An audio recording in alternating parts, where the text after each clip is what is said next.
Esok merupakan Jumaat. Jumaat kedua di dalam bulan Ramadan. Allahu Akbar. Jumaat di mana Allah menggandakan setiap ibadah kita. Lebih-lebih lagi kita berada di dalam bulan Ramadan. Sayang sangat-sangat kalau hari Jumaat ini kita tidak melipat gandakan sesuatu kebaikan yang sedang kita lakukan. Kalau solat, tambahkan solat sunat kita. Kalau sentiasa kita bersedekah, gandakan sedikit sedekah kita.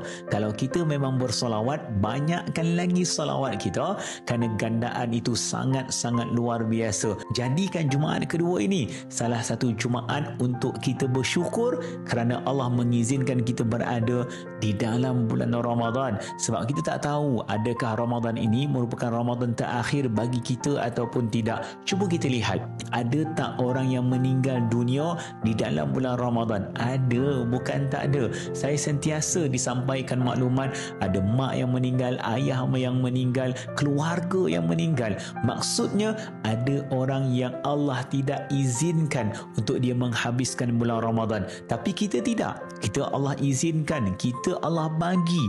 Maka jadikan sebaik yang mungkin Jumaat ini sebagai salah satu tempat untuk kita mempertingkatkan ibadah kita di dalam bulan Ramadan. Moga Allah Subhanahu wa taala membuka pintu Ar-Rayyan, pintu syurga Ar-Rayyan untuk kita masuk ke dalamnya selaku orang yang melakukan terbaik di dalam bulan Ramadan.